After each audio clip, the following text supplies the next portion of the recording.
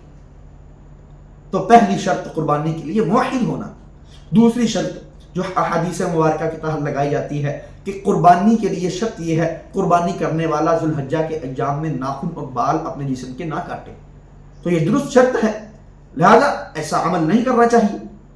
لیکن یہ بات ہے کہ اگر غلطی سے انسان سے یہ عمل ہو جاتا ہے تو اس کی قربانی ضائع نہیں ہوگی، قربانی اس کی انشاءاللہ تعالیٰ اللہ کے ہاں قابل قبول ہے۔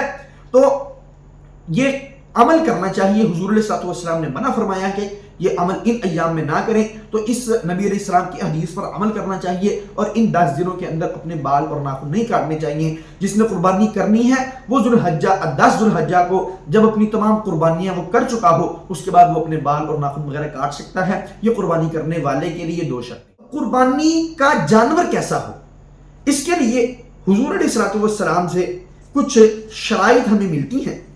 نبی صلی اللہ علیہ وسلم نے فرمایا 4 قسم کا جانور قربانی کے لیے جائز نہیں ہے۔ اس سے پہلے ہم قرآن مجید سے کچھ باتیں پڑھ لیتے ہیں۔ قرآن مجید میں اللہ تعالیٰ نے فرمایا وَلِكُلِّ أُمَّةٍ جَعَلْنَا مَنسَكًا لِيَذْكُرُوا اسْمَ اللَّهِ عَلَى مَا رَزَقَهُم مِّن بَهِيمَةِ الْأَنْعَامِ، ہم نے ہر امت کے لیے قربانی کے طریقہ کار مقرر فرمائے تاکہ وہ ان جو چوپائے جانور ہیں ان پر اللہ تعالیٰ کا نام لے۔ چوپائے بہیمت الانعام، یہ اللہ تعالیٰ نے ان کا حکم دیا ہے قربان کرنے کا، اور ان بہیمت الانعام کا ذکر اللہ تعالیٰ نے قرآن مجید میں ہی کیا۔ وہ 4 قسم کے جانور ہیں، 8 جوڑے، 8 ازواج، 8 جوڑے یعنی نر اور مادہ کر کے کل 8 بنتے ہیں۔ جوڑے جو ہیں وہ 4 بنتے ہیں، بھیڑ بکری، بھیڑ اور بکری بکرا، گائے اور بچڑا، اونٹ اور اونٹنی، یہ کل 8 جانور ہیں جو قربانی پر لگ سکتے ہیں۔ ان کے علاوہ شریعت میں کوئی بھی جانور قربانی کے لیے لائق نہیں ہے۔ اب دیکھیں بات اتنی سادہ سی ہے، عقل مند کے لیے سمجھ اس کو آ جانا چاہیے، عقل مند آدمی کو، کہ قربانی شریعت نے مقرر کی ہے، شارع نے مقرر کی ہے۔ اب ہم نے کرنی کس کے لیے ہے؟ شارع کو راضی کرنے کے لیے، اللہ کو راضی کرنے کے لیے، حضور علیہ السلام کے احکامات پر عمل کرنے کے لیے۔ اب اللہ راضی کیسی ہوگا؟ جیسے اللہ نے قربانی کرنے کا حکم دیا ہے ویسے قربانی کی جائے۔ اب ایک والد اگر اپنے بیٹے کو کہے کہ میرے لیے فلاں چیز لے کے آ، بتا بیٹا کہ نہیں جی یہ چیز نہیں، ابا جی تمہیں یہ سوٹ نہیں کرتی، میں اس سے اچھی لے کے آتا ہوں، باپ راضی تب ہوگا جب بیٹا اس کے لیے اس کے بتائے ہوئے حکم پر عمل کر کے اس کی بتائی ہوئی چیز لا کر کے اس کو دے گا، تب باپ راضی ہوگا۔ اللہ تعالیٰ تو پھر بہت بڑا ہے، اللہ کے لیے تو مثال ہی کوئی نہیں دی جا سکتی۔ اللہ جو حکم دے رہا ہے اس پر عمل کرنا ہے، تو ان 8 جوڑوں میں سے جانوروں کو ذبح کرنا ہے۔ ایک جگہ پہ اللہ نے بہیمۃ الانعام کا ذکر کر دیا، دوسری جگہ پہ اللہ تعالیٰ نے ان کا نام لے کر کے من الضأن اثنین ومن الابل اثنین ومن البقر اثنین، جو ہے اللہ تعالیٰ نے یہ نام لے کر کے بتا دیا کہ یہ جوڑے ہیں جن کی قربانی کرنی ہے، لہذا اس پر عمل کرنا چاہیے۔ اور ان کی نسل میں سے اگر خالصتاً ان جانوروں کی نسل میں سے آگے کوئی جانور ہو تو وہ قربان کیا جا سکتا ہے، لیکن خام خواہ کوئی جانور پکڑ کے ان کی نسل میں خود بخود ایڈ کرنے کی کوشش کر دینا، یہ کوئی شریعت کا اچھا عمل، کوئی جو ہے نا قابل فہم عمل نہیں ہے، سمجھ میں آنے والا عمل نہیں ہے، کوئی اچھا عمل نہیں ہے۔ جیسے کٹے کو اور بھینس کو پکڑ کر کے گائے کی نسل کے اندر خام خواہ ڈالنے کی کوشش کی جا رہی ہے، غلط طریقہ ہے۔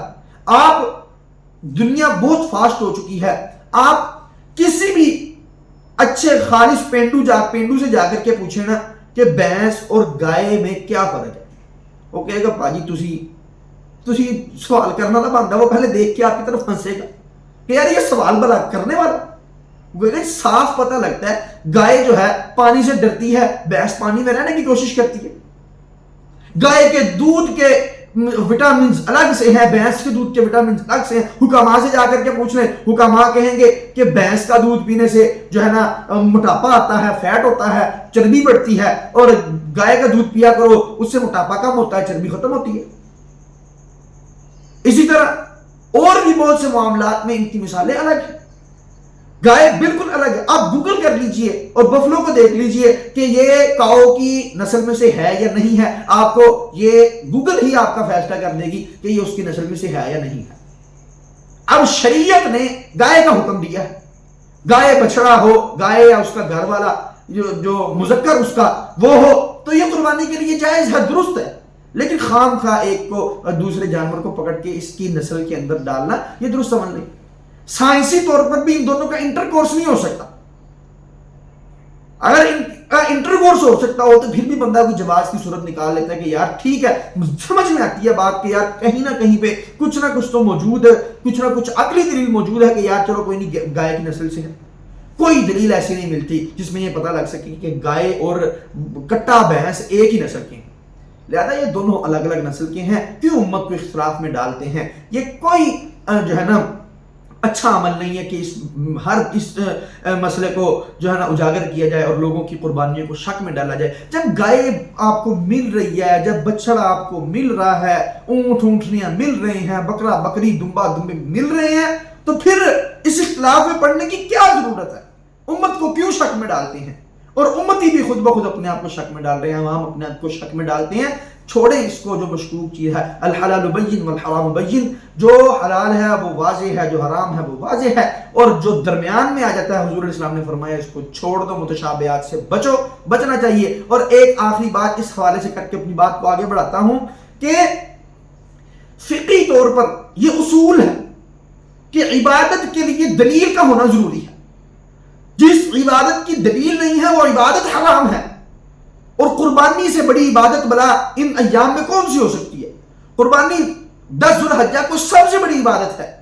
یوم النحر کے دن سب سے بڑی عبادت قربانی ہے. اور اس قربانی کے لیے دلیل قرآن و حدیث سے ہونی چاہیے. اور اگر دلیل قرآن و حدیث سے نہ ہو تو پھر خود بخود مسئلہ دوسری طرف جاتا ہے کہ یہ عمل عبادت کے طور پہ اگر کر رہے ہیں تو پھر عمل ہی حرام ہے. جب کٹے بھینس کی قربانی کا قرآن و حدیث سے کوئی استدلال نہیں ملتا، عبادت کے طور پہ اگر آپ اس کو کر رہے ہیں، جب استدلال کوئی دلیل ہی نہیں ہے تو پھر قربانی کرنے کی ضرورت ہی کیا ہے آپ کو؟ یہ ایک آسان سا اور فقہی نقطہ نظر سے اگر دیکھا جائے تو آسان سا حل ہے. اس مسئلے کے شکوک و شبہات سے نکلنے کے لیے اس عمل کو ترک کر دینا چاہیے اور اس عمل کی طرف جانا ہی نہیں چاہیے. لہذا شریعت نے جو جانور بتائے ہیں ان جانوروں کو ذبح کیجیے. جانور کے لیے، ان جانوروں کے لیے کچھ شرائط شریعت نے مقرر کی ہیں. سب سے پہلی شرط ہے کہ جانور 2 دانتا ہو. اب اس میں بھی بڑا مسئلہ ہوتا ہے. یہ کہتے ہیں 1 سال کا ہونا چاہیے. 1 سال کا ہونا شریعت نے شرط نہیں لگائی.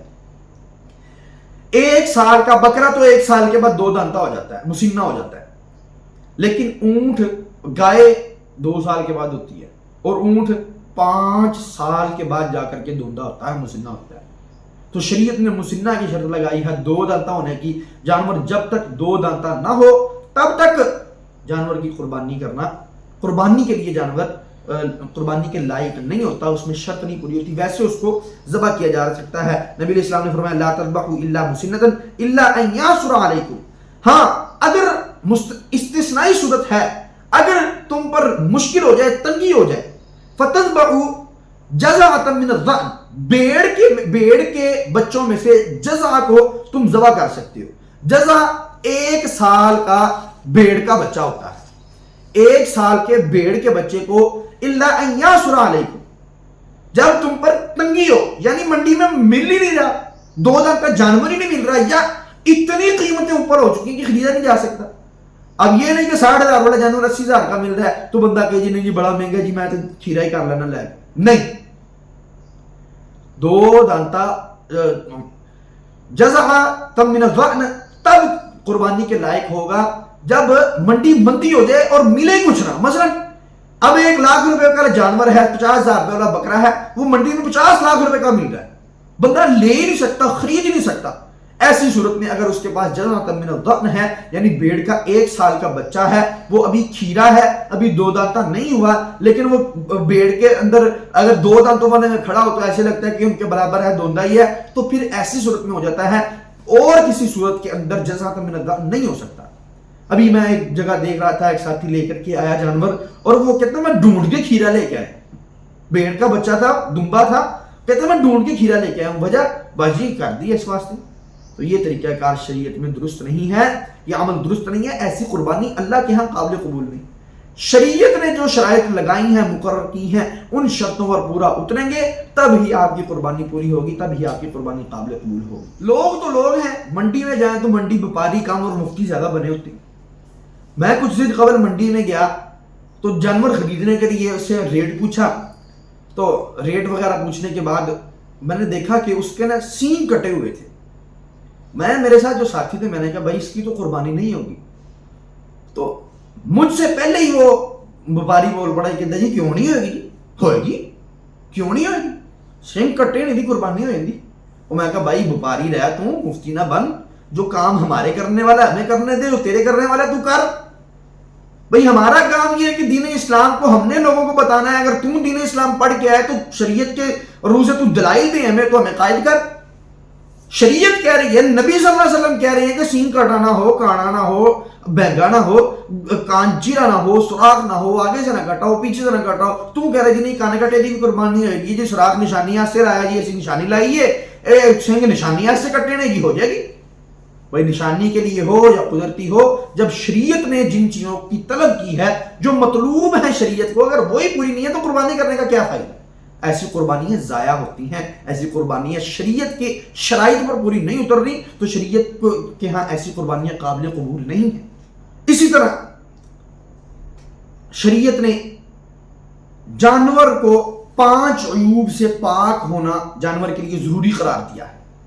سب سے پہلے نمبر پہ کان کٹا نہ ہو، کان چرا ہوا نہ ہو، یعنی کان کو نا یہاں سے پکڑ کر کے ایسے چیر دیا جاتا ہے کہ نشانی لگائی جاتی، کان چرا ہوا نہ ہو، کان میں سوراخ نہ ہو۔ حضرت علی رضی اللہ تعالیٰ عنہ فرماتے ہیں، مسند احمد میں حدیث ہے، امرنا رسول اللہ صلی اللہ علیہ وسلم ان نستشرف العین والاذن والا نضحی بعوراء ولا مقابلۃ ولا مدابرۃ ولا شرقاء ولا خرفاء، نہ کان چرا ہو، نہ کان کٹا ہو، نہ کان میں سوراخ ہو۔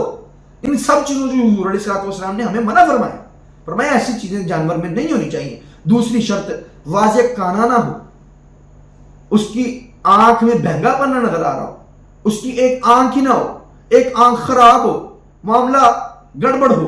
کئی مرتبہ ایسے ہوتا ہے کہ اندھیرے میں جانور بیچ دیتے ہیں، جانور نابینا ہوتا ہے، تو ایسا جانور قربانی پہ نہیں لگے گا۔ اسی طرح واضح لنگڑا نہ ہو، تیسری شرط یہ لگائی۔ کئی مرتبہ یہ ہوتا ہے، اچھا کچھ دن پہلے میں منڈی گیا تو ایک جانور لنگڑا تھا، اسے چلا نہیں تھا جا رہا، تو جو وپاری تھا نا اس کو ہم نے کہا کہ یہ جانور تو قربانی پہ نہیں لگے گا، کہنا حضرت جی تسی نا لو ہی کل ٹیکا لاواں گے، 24 گھنٹے کا ٹیکا اثر دا رہے گا، 24 گھنٹے کے بعد ہم اس کو بیچ دیں گے۔ سبحان اللہ، 24 گھنٹے کے بعد اس کا دوبارہ وہ لنگڑا پن واضح ہو جائے گا۔ تو یہ فراڈ کر کے لوگوں کے ساتھ جو ہے نا اپنا جانور بیچنے کے لیے فراڈ کر دیں گے، اگلے کی قربانی ضائع کرنے کی کوشش کریں گے۔ اگلے کی قربانی ضائع ہوتی ہے ہو جائے، ساڑھے پیسے بچنے چاہیے، حالانکہ بعد میں ذبح کر کے بھی بیچے جا سکتے ہیں۔ خدا کا خوف کرنا چاہیے، ایسے وپاریوں کو اللہ سے ڈرنا چاہیے۔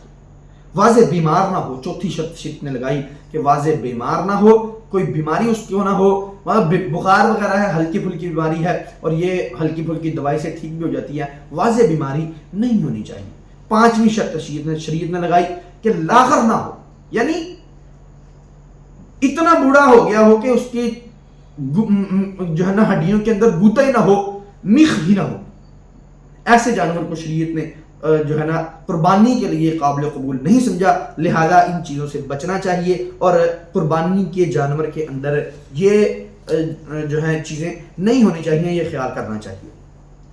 چوتھی بات ہے قربانی کے جانور کے حوالے سے کہ جانور اپنی ملکیت میں ہو، یعنی چوری کر کے جانور نہ ذبح کر رہا ہو، ڈکیتی ڈال کے نہ کر رہا ہو۔ فائدہ ایسی قربانی کا جو لوگوں کا مال غصب کر کے کرنی ہے، یا پیسے دے کر کے بھی خریدا ہی نہ ہو، بھی پیسے ادا نہیں کیے، پیسے ادا کر کے اپنی ملکیت میں لیں، پھر جانور کو ذبح کیا جائے گا۔ اسی طرح پانچویں بات جانور کے حوالے سے، قربانی کے حوالے سے، کہ وقت کے اندر اندر قربانی کرے۔ قربانی کا وقت یکم ذوالحجہ نماز عید الاضحیٰ سے لے کر کے 13 ذوالحجہ غروب آفتاب تک رہتا ہے۔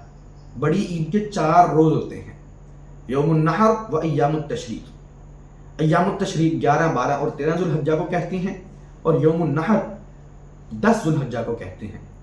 کوشش یہ کرنی چاہیے کہ پہلے دن ہی ساری کی ساری قربانیاں جتنی بھی خریدی ہیں پہلے دن ہی انسان کر لے، کیونکہ یوم النحر کے دن اللہ کو سب سے زیادہ محبوب عمل خون بہانا ہے، جانور کا خون بہانا ہے، جانوروں کو ذبح کرنا ہے۔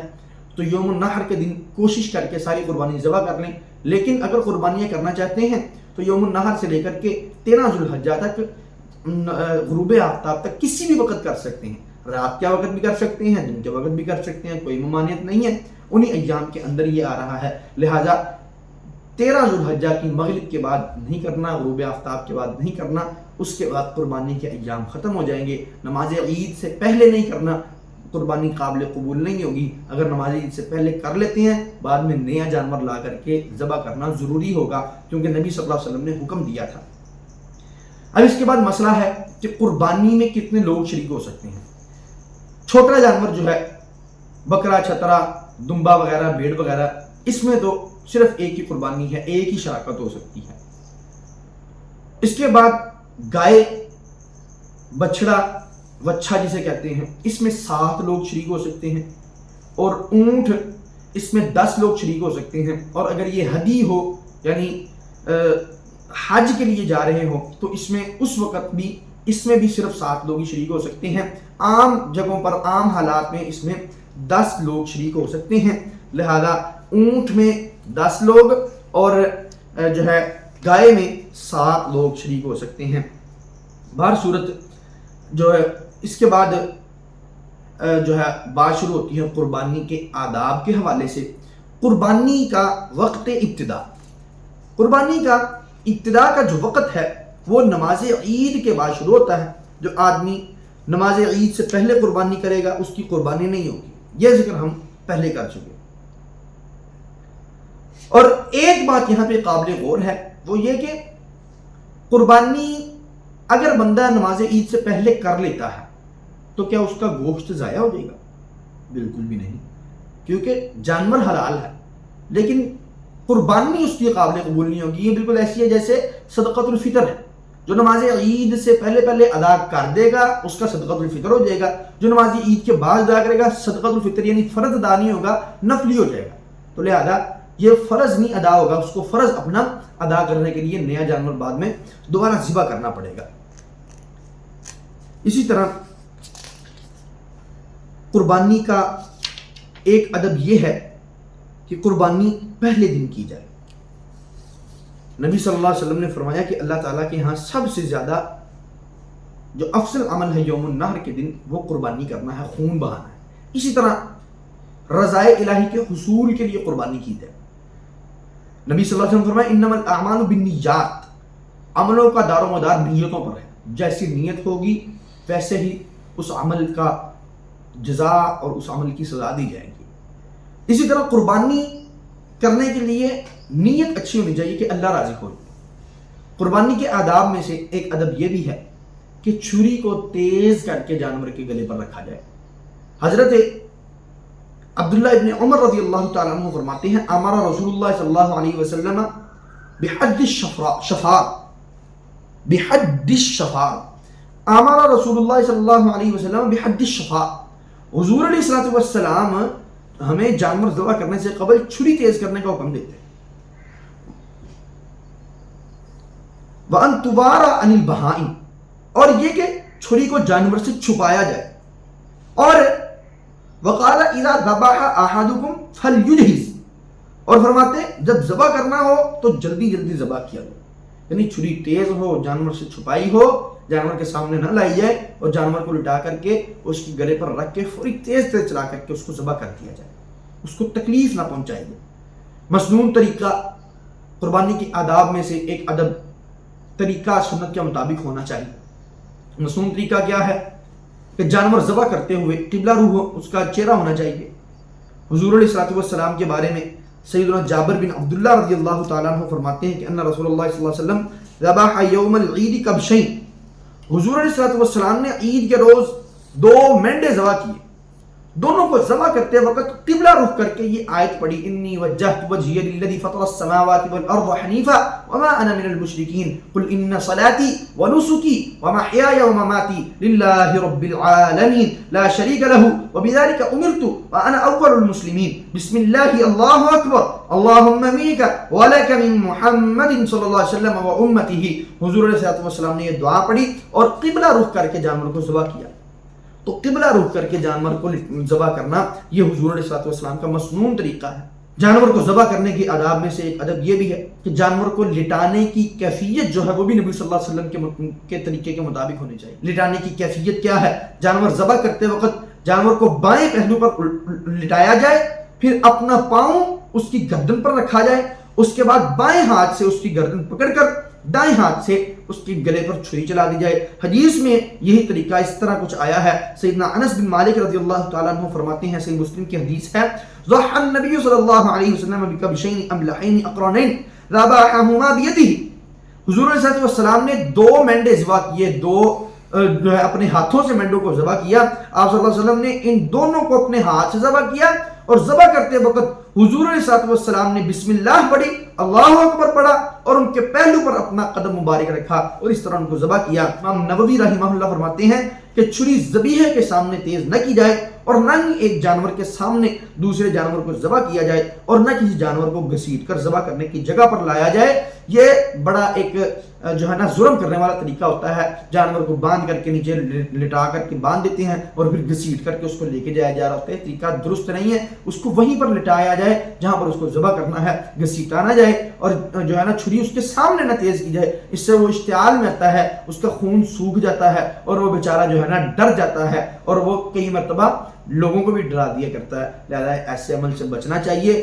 شریعت کی قدم بقدم جو ہے نا شریعت کو ماننا چاہیے، اس کے احکامات پر عمل کرنا چاہیے، پیروی کرنی چاہیے شریعت کی. اگر شریعت کی پیروی نہیں کرنی تو پھر شرعی احکامات جو ہیں وہی شریعت کی پیروی کرتے ہوئے نہیں کرنے تو پھر کون سے عمل میں شریعت کی پیروی کرنی.